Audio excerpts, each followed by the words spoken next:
It's a tough question.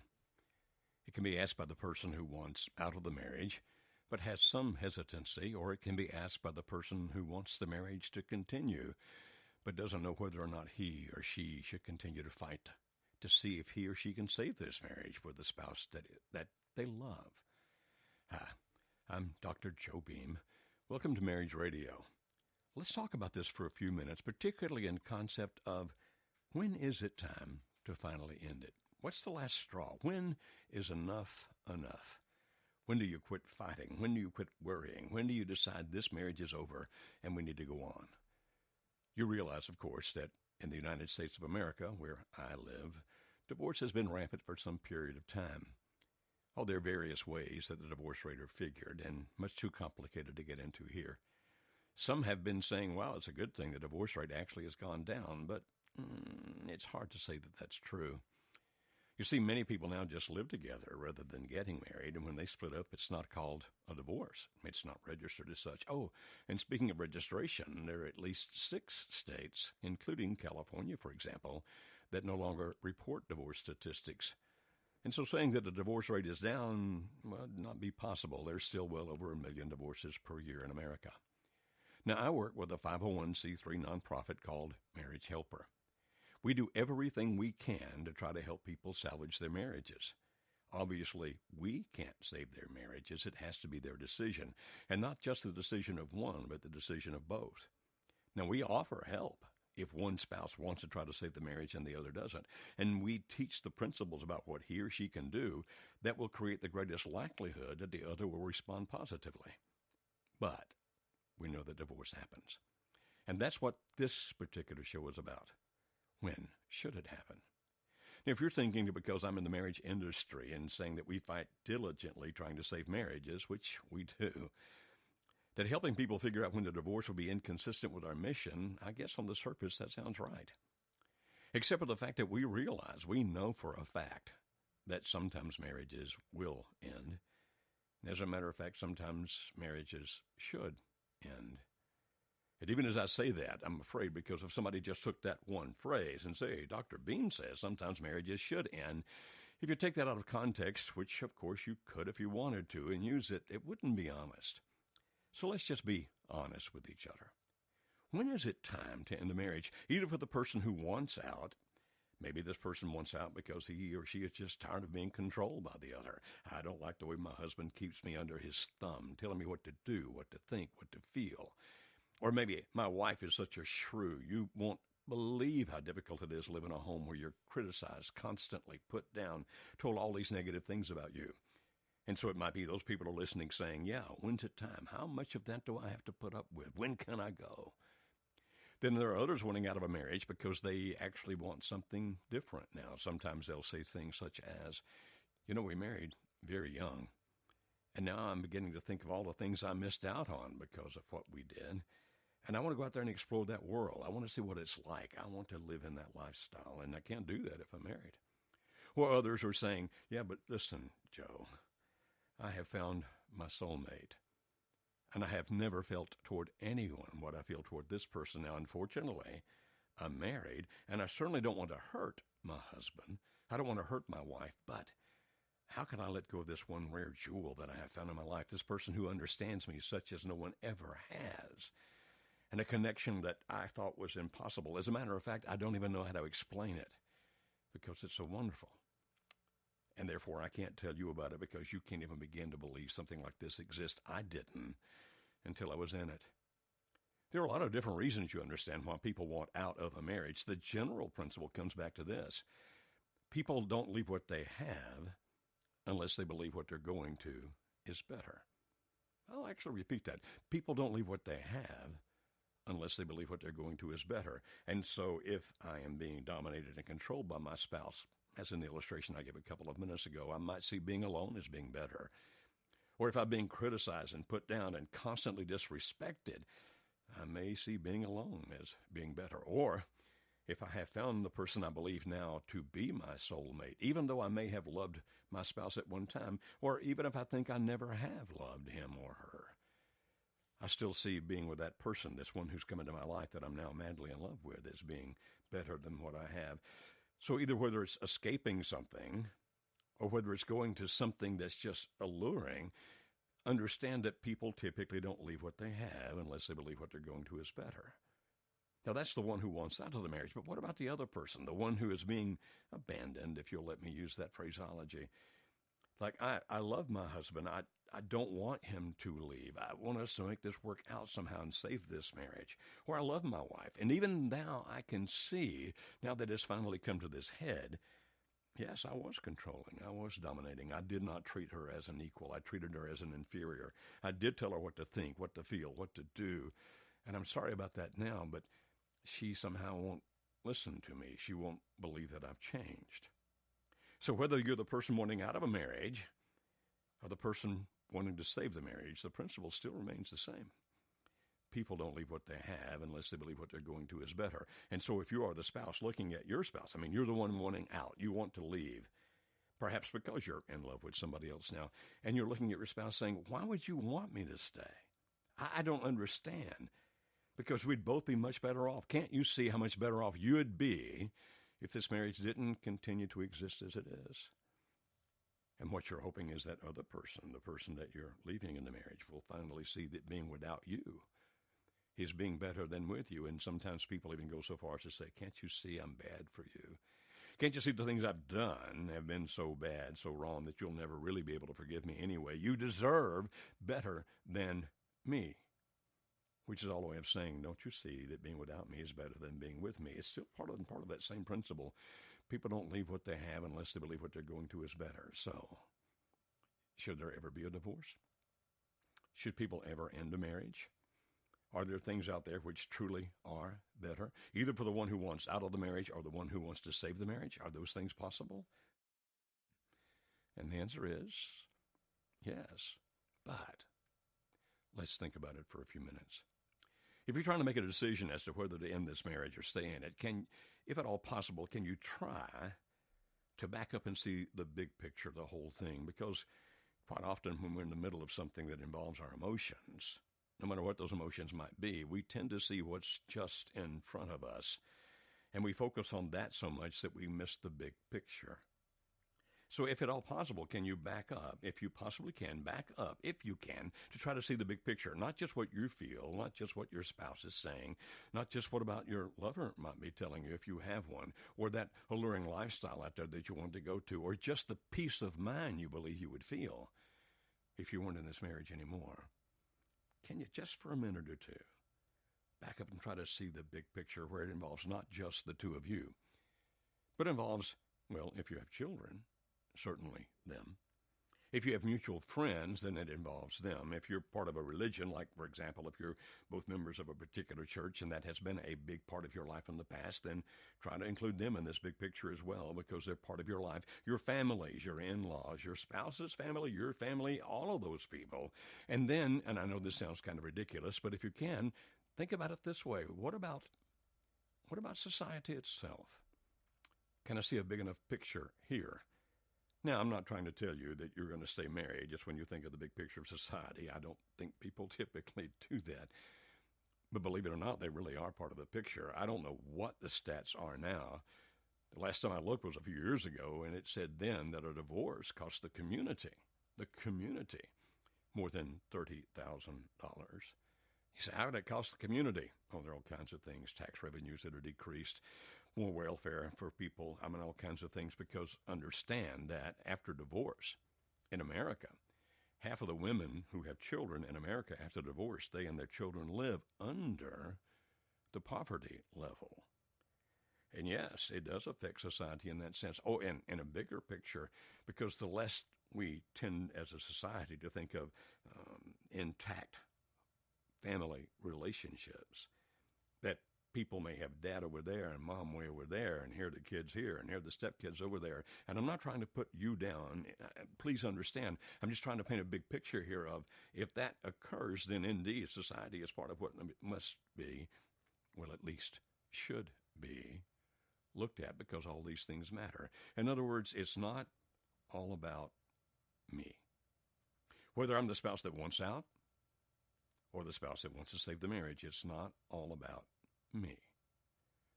Even though at the moment that might be the way you're thinking, I know. I divorced my own wife back in 1984. Yes, I'm that old. I divorced my wife back in 1984, and in my mind, it really was all about me, and I didn't stop to consider any of these other things I just mentioned to you.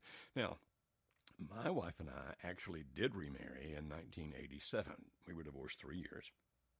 Therefore, we've been remarried a long time now that I'm recording this and you're hearing to this and you're hearing these words. But please don't think that I'm looking down on you saying, well, I know better because I've been there. Obviously, any of us who have been there have more knowledge about some of the things that you have not yet experienced. That'd be true of anybody. But I'm not trying to tell you that I'm the authority. I'm trying to tell you that I'd like to ask you some questions. Okay, so let's suppose now your spouse wants out. He or she either wants to go be with another person or wants to live a different lifestyle or just wants to get away from you. And here you are wanting to save the marriage, and I understand that. My wife Alice wanted to save the marriage back in those days. She fought for it diligently, just as I would now if she were to be leaving me. But ask yourself a question like this. Are you safe? And if you have children, are they safe?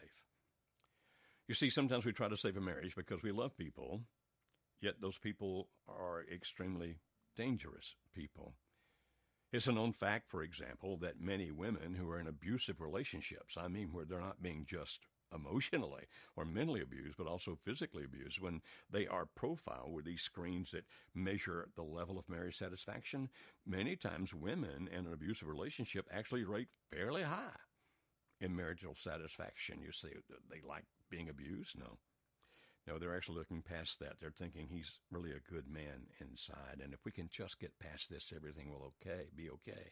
And so they tend to rate higher in marriage satisfaction because they're looking at what they believe is inside of him, not how he's acting now. But the question must be, are you feeling safe? A woman told me several years ago that every time her husband got drunk, he tried to kill her, and he got drunk every Friday night. She told me about an incident where that on a Friday night he had gotten drunk. He came home. They had a gas stove. He lit one of the burners on the stove and then grabbed her face and was trying to push her hair into that burner to catch it on fire, hopefully that she would catch on fire and kill her. Her teenage son happened to come in, saw what was happening, and beat his father off of his mother, and she said, I had to pull my son off of him to keep him from killing him. And so my question to her was, are you safe? If you're in an environment where you are in physical danger, I beg of you to please leave that environment. Whether you're divorced or not, you need to get someplace that's safe. There are people in your community who will know how to help you with this. Or you can actually go Google, I'm an abused spouse, and it'll show a couple of sites. One is a national site. The one I like best is when you go to it, it'll actually pop up and say, be careful because your spouse might be looking at your internet history, so maybe you need to call us, and they'll give you a number. People that understand. But first and foremost, everybody has to be safe. Now, even as I say that, please be honest. Don't claim that you're not safe if in actuality you are. Like, well, at one time he raised his voice a little bit, therefore I'm scared he's going to kill me. If you truly are afraid, okay, but don't justify yourself by fabricating fear. What I mean by that is, if you're not truly in mental, emotional, physical, or spiritual danger, don't fabricate that to justify what you're about to do, whether you're the spouse that wants to leave or the spouse that wants to stay. But if indeed you are in jeopardy, whether or not you wind up divorced, it may be extremely wise for you to at least get to a safe place. And if your children are in jeopardy, obviously get them to a safe place. A woman told me just recently that she had to get the husband out of the home because she was terrified for the health of her children because of his physical attributions toward them. He was apparently beating them pretty badly. So if you're not safe, get safe. If you have children and they're not safe, get safe.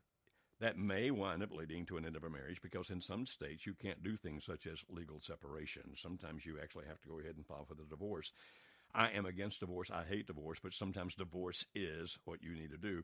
And there are times when the children or the wives, and believe it or not, sometimes it's the husband who is in jeopardy because the wife is beating him. I know that sounds incongruous, but it happens. Or because of the fact that the wife is so volatile that he doesn't know what's going to happen the next time he goes to sleep, or even the next time he eats a meal.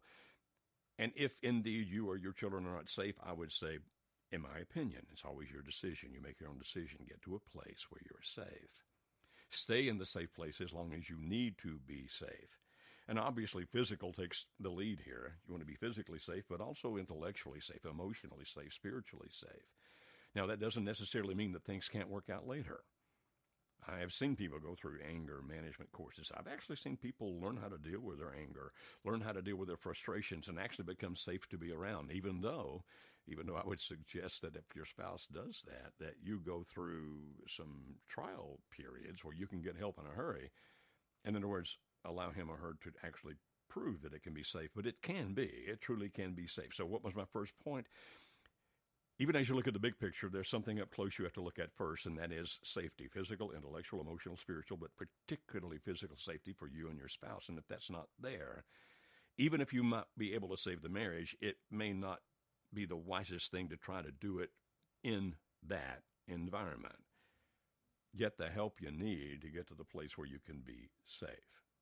Okay, that said, and by the way, I realize that I took a lot of time talking about that, but that's a really big deal because sometimes people avoid that. And sometimes people think I'm saying, well, you should save your marriage no matter what. No, I'm saying safety counts. Now, here's the second thing. Are you really honest with yourself about your motives as to why you want out of a marriage, or about your motives as to why you want to stay in a marriage? You said, well, sure, I know my motives. I'm not sure if that's always the case. How many times in life have you done something, and when somebody said to you, why did you do that? The honest answer in your head was, I don't really know. I mean, you could probably go all through kinds of therapy where somebody digs inside your brain, asks you a gazillion questions, and maybe come up with a reason that you did that. But the truth of the matter is sometimes we're not even sure why we did something. It could be one of any number of motives. And oh, by the way, motives are seldom pure. What I mean by that is it's seldom just this one little thing motivating me. There's a mixture of things going on in there. But what are your motives? And let's talk to the person that wants out of the marriage, for example. What are your motives really? Is it because of the fact that you're saying, well, I just deserve to be happy. I want to be happy. Now, we live in a me society. I mean, it definitely is. And we tend to think in terms of what's best for me. It's such a me society that people tend to abandon responsibility for all kinds of things. I mean, if somebody breaks into your house and then trips over something that you left out on the floor, and then they wind up suing you that they got hurt after breaking into your house because you were negligent and left that thing on the floor. I mean, that's the kind of culture in which we live. It's about me, not taking responsibility for my actions, but blaming everything on somebody else. It's either your fault as to what's happening right now, or it's my dad's fault from what he did to me when I was a kid, or my mom. And I'm not saying that there aren't consequences from what mom or dad might have done. Don't misunderstand. And I'll talk about that a little bit in a few minutes. But in a me culture, it's all about me. When I left Alice and subsequently divorced her, I can admit to you now, it was about me, about what I wanted to feel at the time, and I wasn't looking anything beyond that. And so, it's just you and me here. You can look inside your own head, and if you're still listening, if you haven't turned me off already, then maybe, just maybe, there's enough going on there to make you think, I need to examine this a little deeper. And ask yourself, why are you doing this? Is it really about you? Have you honestly, genuinely thought about the effect on the other people? Let me back up and say it this way. You've heard about the greatest generation. That's the generation in which my father was. Those were the men and women who went to war to fight the Axis powers, Japan and Germany and Italy and all of that. What would have happened then? And what would even happen now if people all thought about just me? I'm quite sure my dad, because he told me before his death, he wasn't excited about going overseas and fighting. I mean, he did because it was the right thing to do. He was in the National Guard. They were called up, and they were sent. The unit he was in an artillery unit of the National Guard, and they sent his unit over to fight in Europe in World War II. And I don't think any of those guys were thinking, wow, I think it's exciting that I may never come back home again. I think it's exciting I may never see my wife again. I may never see my children again. I want to go do this because, this is the thing that makes me happiest. Are there people who might be like that? I have no doubt. But my dad and the other men around him that I have talked to over the years were not like that. They went with some degree of dread. But why did they go? Because it was like, what is the thing that's best for the most? And if we don't fight Hitler there, we're going to be fighting him here at some point, besides the Japanese have already bombed Pearl Harbor, et cetera, et cetera. And so our generation will go to war. And the men and women who are in our services now, who go into peril, they can't possibly be people who think totally about themselves, because thinking totally about me says, I don't want to be someplace where I can be shot or blown up. Now you say, well, how'd you get off on that? This is about marriage. But it's the same principle. It's the principle that if I think only about me and my happiness, then I'm not really considering those around me. And is that really how I want to live my life? A guy told me not long ago that he was leaving his wife. This guy was 30-ish. Was leaving his wife and his two daughters, both of whom were 3 or under. I mean, there were 2 of them. One was like 3, one was like 18 months. And he was leaving them for another woman who was 10 years older than he. And when I asked what about the welfare of his children, was he thinking about them? He said, they're young. They have no idea. It won't hurt them. By the time they grow up, I won't be around. So, yeah, but don't you think when they realize that other little girls have daddies and that they wish they had a daddy whose lap they could climb into and hug him and love him, don't you think that they'll start wondering why they don't have one? And of course, they'll know who you are. Hopefully, you'll have some kind of interaction with them, but not there all the time where they can do the things I just said, climbing into your lap, asking you questions, because you won't be there all the time. You'll be someplace else.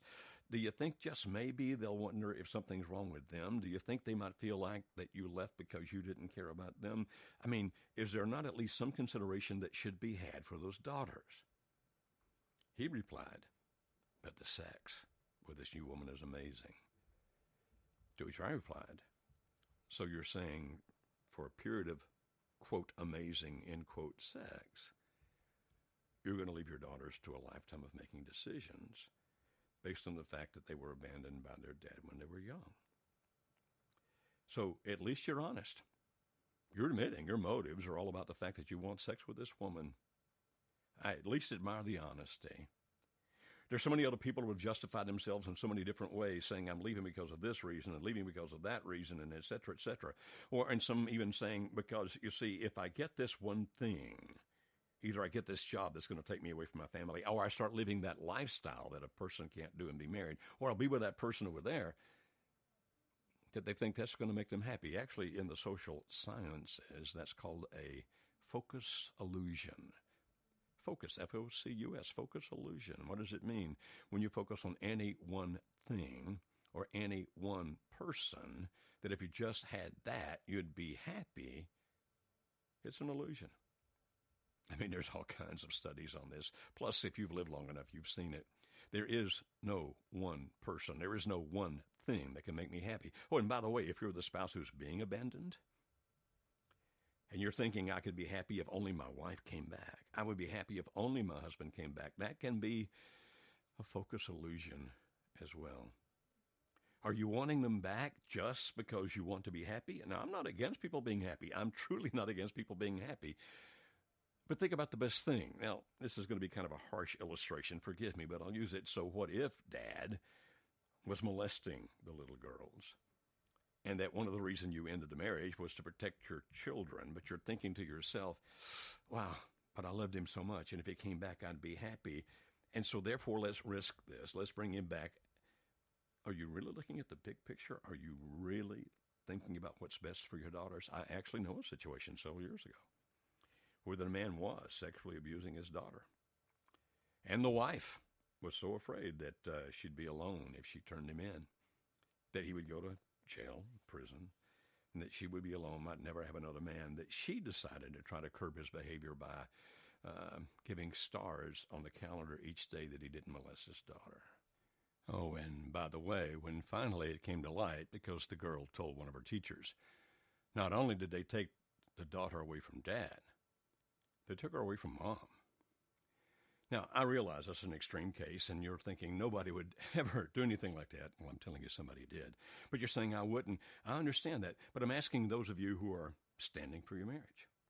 Are you really looking at the big picture? Now, I'm all for people standing for the marriage. I do everything I can. Our organization, our 501c3 nonprofit Marriage Helper, will do everything we can to help you save your marriage. But are you asking yourself, what's best for everybody here?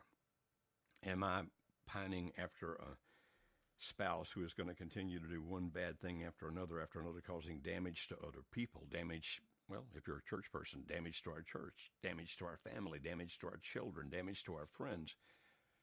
And if you're thinking, wait a minute, you're saying that if a guy or a gal's done something wrong, just throw them out. No, I'm not saying that. I think people are well worth rescuing if they can be rescued. But do you remember when, well, let me just use a little scripture here. Over when Peter talked about those with eyes full of adultery who could not cease from sin. There are some people who will keep doing the same things over and over and over again, and those things are bad. They're destructive to them, and they're destructive to you. And if a person's doing things that are continually destructive to himself or herself, that would be enough, in my opinion. But particularly if you broaden that out, destructive to children, to the friends, to the kingdom of God, whatever it is that's important to you, your broader family, that at some point you look at this and say to yourself, maybe the only reason I'm standing is because I'm thinking only about me. And I'm not honestly facing the consequences of what's happening by trying to get back this person who continues to do this evil thing. Now, let me give one caveat here. I've already mentioned it, but let me make it clearer. Am I saying then that a person who has done several things wrong cannot be salvaged? I'm not saying that at all. They can. Maybe. Maybe not. There are some people who are so caught up on those things, they're never going to change. No matter how much you love them, no matter how much you want to, they're going to be like that for the rest of their lives. And I know if you love them, you don't want to think like that. I understand that. But there comes a point when sometimes calling the other person to accountability, like, I can't live like this anymore. This is where this has to stop. And therefore, I can't be here pretending everything is okay when you do these things one after another. And sometimes that might mean ending the marriage because of the fact that as long as you are married, you're part of it. You say, what do you mean?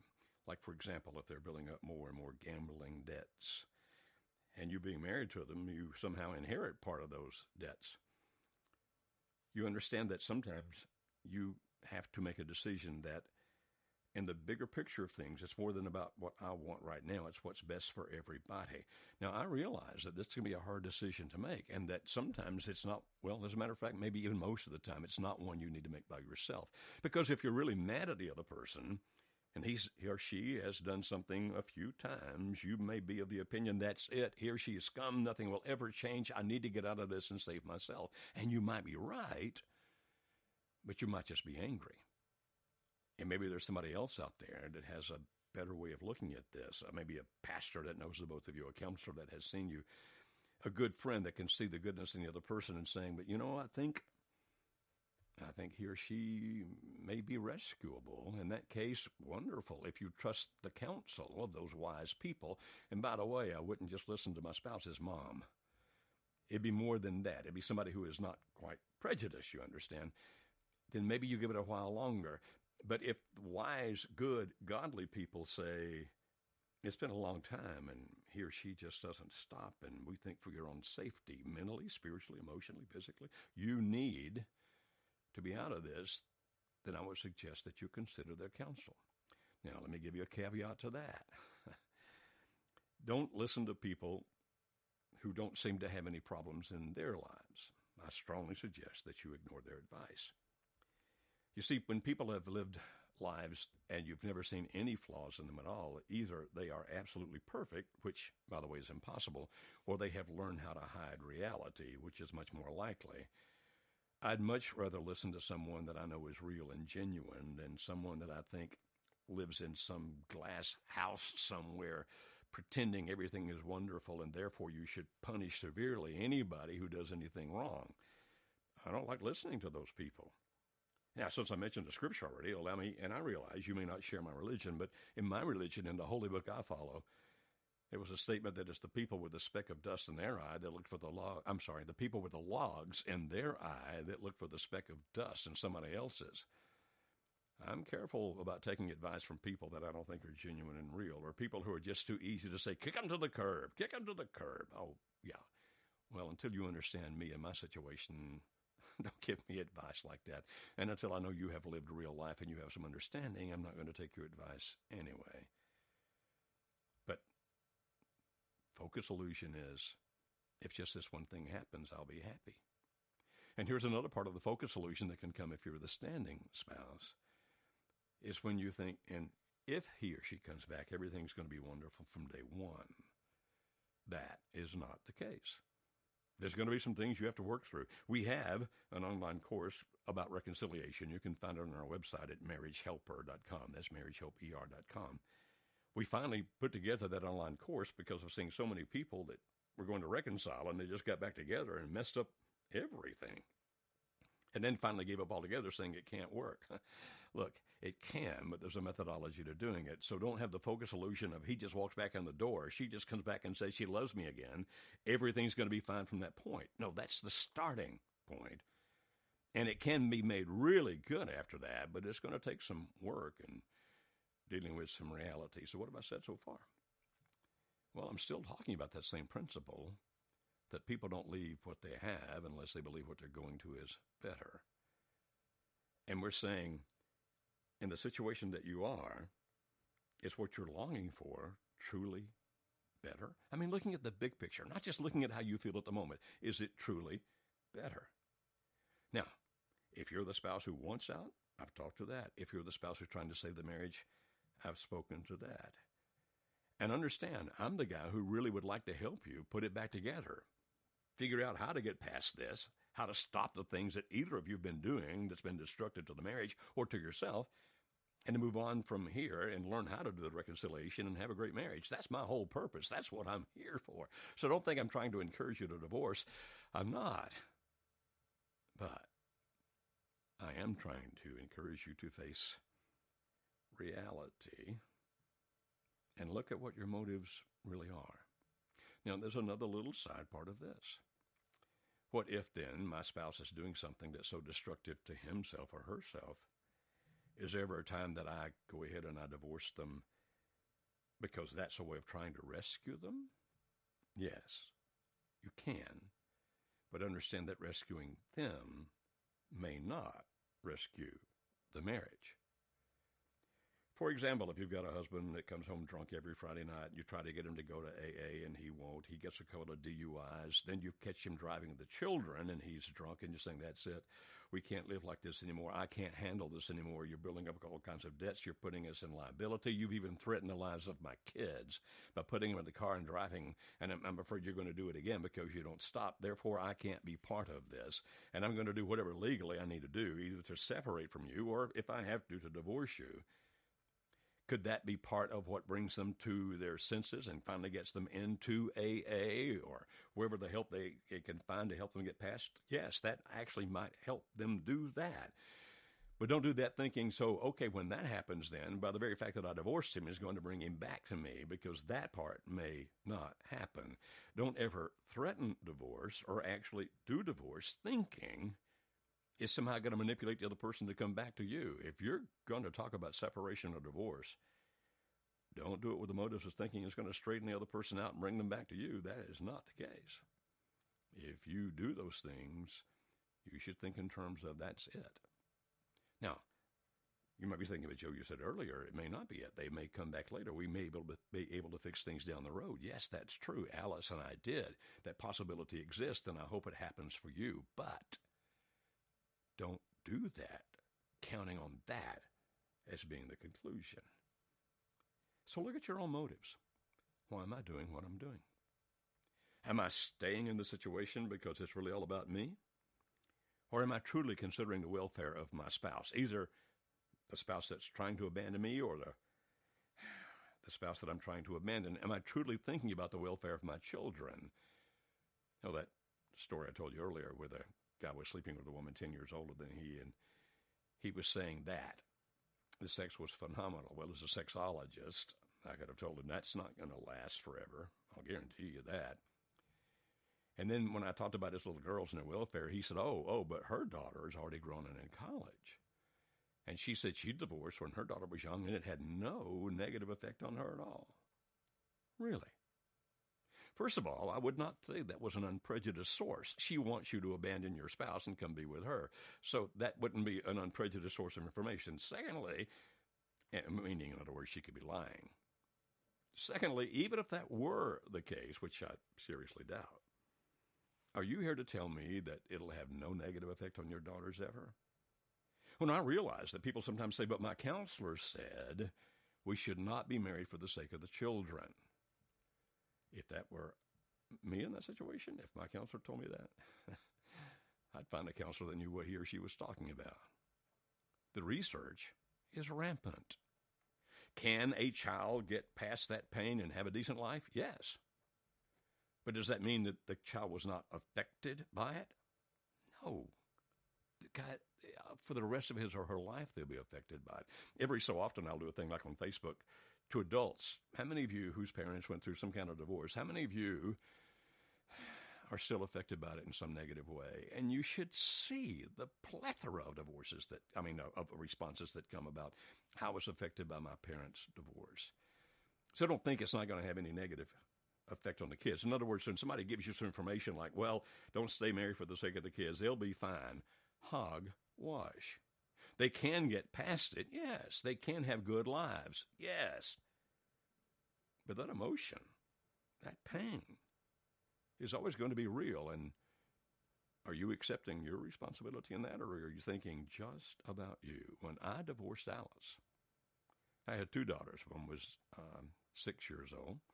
The other was 7 years older. She was 13. The 13-year-old was mentally handicapped.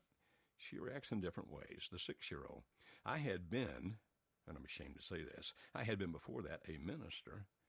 I had done the weddings where the parents had divorced sometime earlier in life, and he was the bride trying to get married. I'd watched the fights between the mother and the mother-in-law and the dad and the stepdad and all those kinds of things. I actually saw one bride faint because of all of that stuff. I mean, I'd witnessed every one of those things as I had done marriages over the years as a minister. Do you think ever once I stopped to think about my little Joanna, who was 6 at the time, that someday as she got older, grew up, fell in love, that someday she'd want to be married? And did I think about how those things would happen at that wedding and all the other things about how, as a minister, I would try to arbitrate the fights about where do we spend Thanksgiving, where do we spend Christmas? We got Dad over here, Mom over there, et cetera, et cetera. I didn't think about any of those things, not once, because I was focused just on me. So I'm asking you whether you want to stay in the marriage and are fighting for it, or you want out of the marriage.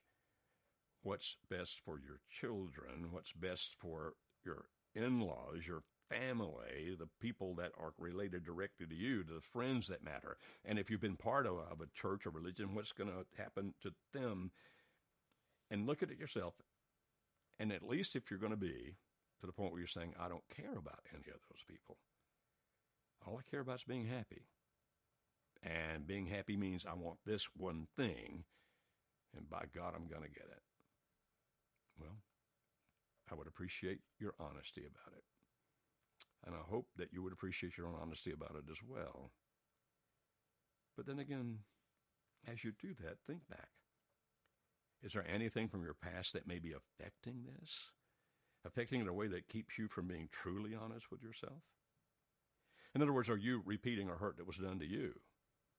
Like my dad left us when I was 12 and went off and lived with another woman. And wow, even though that hurt me and I went through all that pain back then, it's hard to remember pain now because I'm doing the exact same thing and I've got a 12-year-old son. Sometimes the things we do, we actually do to repeat the hurt that was done in us. You say, what? Well, you've heard about children molesting other children sexually. And back before internet pornography, this has kind of changed the picture here. Well, it's changed it a lot. But back before that was rampant, we'd say, well, if this kid's abusing another kid, then this kid has been abused. We know that for a couple of reasons. One is they wouldn't know how to do it otherwise. And number two is people tend to replicate their pain. And so he's repeating a hurt that was done to him, or she's repeating a hurt that was done to her. Are you doing that to your kids? To your wife? To your husband? Or are you trying to find love in ways that never have worked very well? Like when I was young, I was treated as a very sexual being, and therefore I use sexuality to feel loved. And when somebody's being sexual with me, I feel appreciated and loved, yet it doesn't last very long. In other words, if you look at this thing into your own true motives, you might need to examine some of your past. And maybe, for example, the fact that you're standing for a marriage, and I'm all for standing, I hope you've heard that, and that you're putting up with all kinds of things your spouse is doing, such as drinking heavily and taking your kids in the car and driving them other places. And I know that you love your spouse. I'm not saying that you don't. But could it be because of the great pain that you saw when your parents divorced? You're going to fight for this one come hell or high water. You're going to do everything you can to save it. Well, I'm all for saving marriages, but is it wise to do what you're doing now?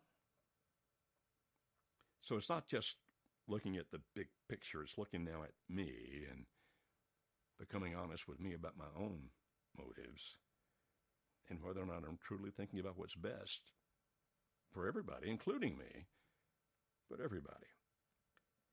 Back in the day, Alice decided, because after I left her and I divorced her, I went on to live a very different lifestyle than I had lived before, doing a lot of things that I would have never even thought I would do. I mean, a very bad lifestyle. A lot of bad things.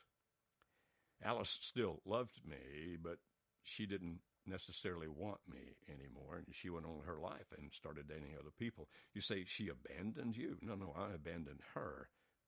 But you understand, she didn't mope around for years thinking a man who is living this lifestyle will eventually come to his senses. She hoped I would. She prayed that I would, but she wasn't about to live her life waiting for me to do so. And so she went ahead and started dating. That's not what brought me back to her, by the way, but it was a piece of what brought me back to her, because when finally I started realizing that I wanted to bring my marriage and my family back together, the fact that Alice had been so strong and moved on actually made her more attractive to me. It wasn't that I was jealous of her dating. That wasn't it at all. It was just I saw strength in her. She can live without me. Now, I'm not telling you, and maybe you heard this already. Let me repeat now. I don't want to make sure I'm not misunderstood here. Don't do those things just thinking then it'll bring your spouse to his or her senses. Okay, I'm going to divorce you to bring you to the senses so you'll come back and save the marriage. That's a bad motivation and may bite you in the butt. Or, okay, now that I am separated from you legally and divorced from you, I'm going to start dating, not because I want to date, but because I want to make you jealous. Not a good motivation.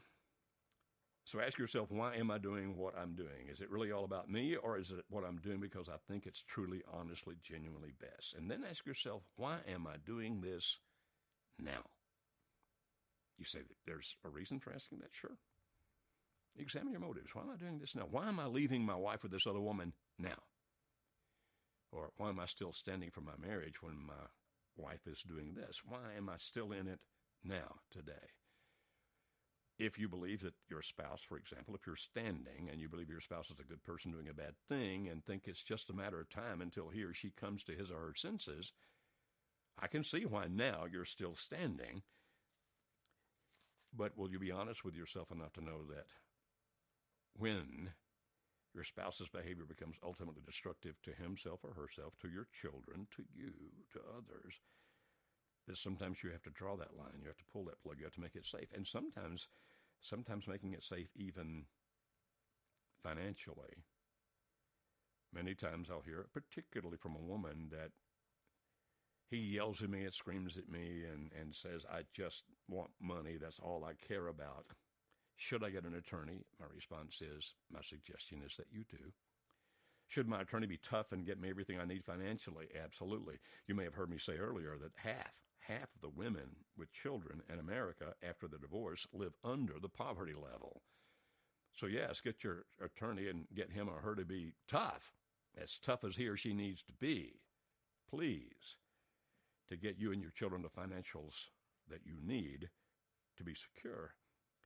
And then typically they'll come back and say, but I'm doing that now. And my husband's saying, see, I was right about you all along.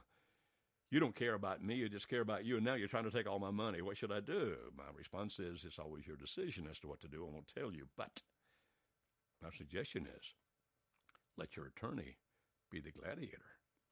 Let him or her fight. And when your husband yells and screams at you, you just look at your husband and wife and say, I don't want this divorce. I wish you would quit drinking so we could straighten this out. I wish that you would leave that other relationship. I wish you would decide that we can get the help that we need to fix this marriage. And whenever you're ready to do that, I stand ready, at least for now. But until you do, I have an attorney to protect me. And if you have children, you can add and to protect the children. I'm sorry that angers you. I'm sorry that makes you upset. But I will follow my attorney's advice as long as you pursue the path that you're pursuing now. You say, well, Joe, you make it sound like that maybe rather than doing what I'm doing, I should go ahead and file for divorce now. I don't know when you should file for divorce, if ever. And I'm not done. I'm going to give you a couple of more things to think about here. It is always your decision. All I'm trying to do here is to keep you from listening to the people who, because they're so hurt about what your spouse has done to you, that they're telling you not to stand. Please don't listen to the advice of those people because they just love you too much. On the other hand, are those other people over here who are saying no matter what he or she does, no matter how he or she lives, you should stand because that's the right thing. And so if you're going to stand 20 years, then you stand 20 years. Now, if you wish to, do. But don't let people convince you that that's what you have to do because God will be mad at you if you don't, or you will not have been the faithful spouse you should have been if you don't. Does this sound like a mixed message? I sure hope not. And if it does sound like a mixed message, then you email us at info@marriagehelper, that's marriagehelper, marriagehelper.com, and say, can I ask some clarifying questions into the next week or two? I'll come back and try to clarify based on the questions that people give. Because I don't want to sound like a mixed message. You see, I can't just give you a clear demarcation line. Like up until this point, you stand. Boom. And once this thing happens, then you don't stand. Boom. All I can do is teach you the principles. But if you're understanding the principles, and yes, it does take wisdom on your part. If you're a religious person, I ask that you pray for wisdom. Get counsel. Just be careful that the people you're getting counsel from are not radical on either side. Those saying, get out, because they're mad at him or mad at her, or those saying, you've got to stand no matter what, because somehow that's part of their religious belief system, but not necessarily yours. I'm just saying, consider it as best you can. And if your children are old enough, sometimes you sit down and think this through with them, but you must understand that your children will be prejudiced. They're either going to be really angry because of their hurt and their prejudice will be, get out of this, or they're going to be prejudiced just the other way. I don't want to lose daddy. I don't want to lose mommy. No, you need to stand no matter what. So if you decide to ask your children, remember that they will be a prejudice source. So what's the bottom line? Well, think 10, 10, 10. How am I going to feel about this in 10 months? First, let's start with 10 days. How am I going to feel about this in 10 days? How am I going to feel about this in 10 months? How am I going to feel about this in 10 years? If you're divorcing your spouse because you're just angry, you may feel good about it in 10 days or 10 months, but I'm pretty sure you're going to regret it once you get past that. 10 years down the line, you'll be looking back and saying that, he or she begged me to forgive. Why didn't I do that? If you're abandoning your spouse because you think this other lifestyle is going to be amazing and wonderful and awesome, I doubt it. It's most likely a focus illusion. But no, you don't understand what I feel for this woman or for this man. It's never been like this. And it won't be like that with them forever either. It will go away. And if you don't believe that, then go back through all of our podcasts. Look for the ones about limerence, Limerence, or look for the ones about I'm madly in love with somebody else.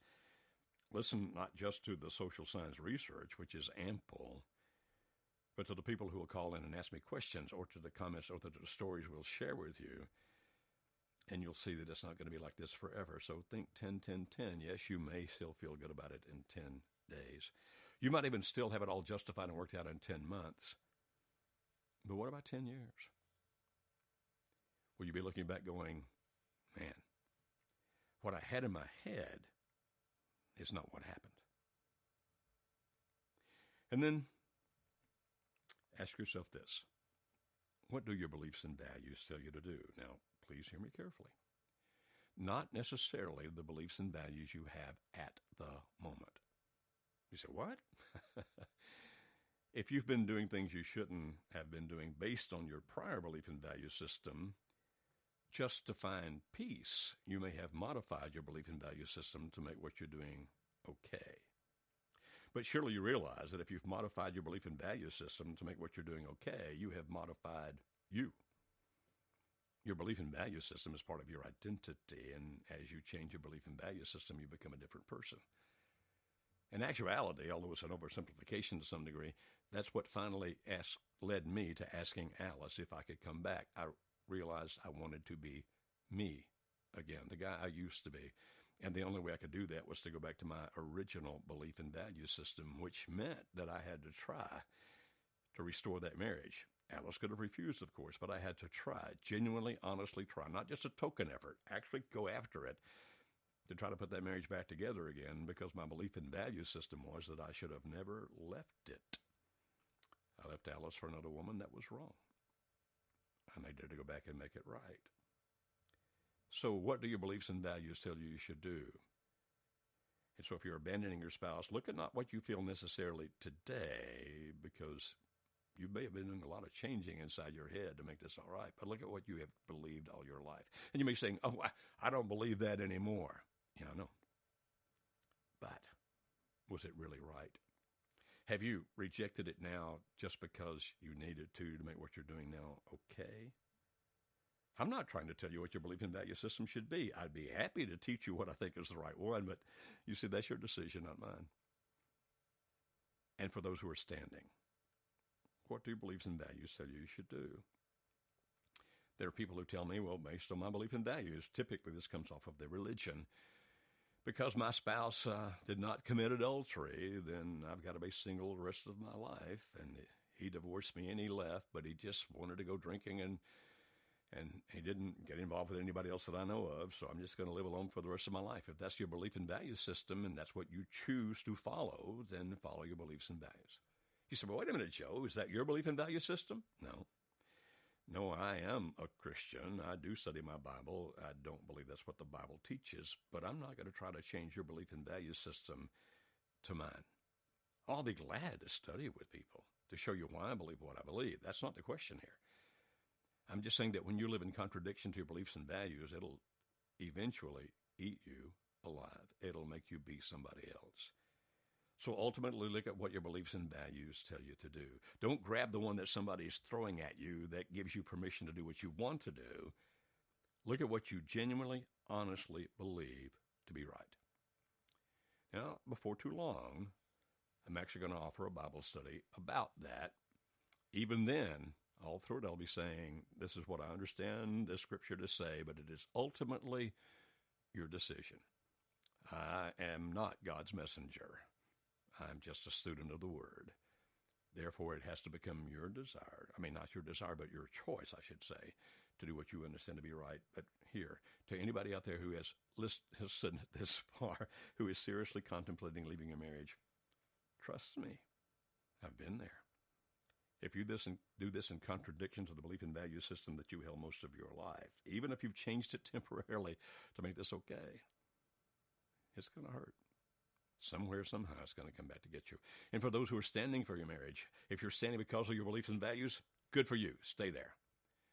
If your beliefs and values say, well, Joe, based on what you've said so far, maybe it's time to go ahead and do something differently. Okay. Just remember, don't leave what you have unless what you believe you're going to truly is better. Not in the sense of a focus illusion. Oh, my goodness, please. Look at reality. Look at the big picture, not just the thing you want right now, but in that big picture. In that big picture out there, that's you. That's the spouse that you have that you're in trouble with now. That's, if you're involved with somebody else, that person. It's your multiplied family, meaning your in-laws and your red blood relatives. It's your friends. If you've been part of a church, it's them. It actually is society as well. Is it truly better? If not, why do you leave what you have? For temporary pleasure? I'm probably older than most of the people listening to this, and temporary pleasure can be ecstatic. And then, ultimately, destructive. And if you're saying, well, I just got to go that path and learn for myself, it is your choice. You can do that if you wish. But ultimately, it all comes back to what is the best thing to do? What's the right thing to do? And if you can be honest with yourself about what that is with the big picture, then some people need to leave their affairs and come back home, because that's actually what's best in the long run for everybody, including you. And then there's some who need to keep standing for the marriage, because that's the best. Do it as long as you need to, because that's best in the big picture for everybody, including you. And there's some, because of the behavior of the spouse and what's going on, or because of certain needs, like financial needs, those kinds of things, or the protection physically, intellectually, emotionally, spiritually of yourself or your children, or because of the continued downward destructive spiral in which your spouse is, that sometimes you just have to reach the point of saying, I think the best decision is to end this. Not because I've stopped loving, but because in the big picture it's the best thing to do. If you end it, and if the other person comes to his or her senses in time, we'll be glad to help you put it back together. We really want to save marriages. I wish that nobody divorced ever, ever. But it is a reality of life. It occurs. And sometimes because of safety, it has to occur. So what's the bottom line here? Do the best thing with the big picture. Be honest with yourself about that. Talk to people who can honestly help you think that through. There's not just a sheet of paper you can write down and score on a scale of 1 to 7, and you get the score and say, this is what I should do. It's more complicated than that. But these principles are valid. If we can help you with them, contact us through info@marriagehelper. That's marriagehelper.com. We will do what we can to help.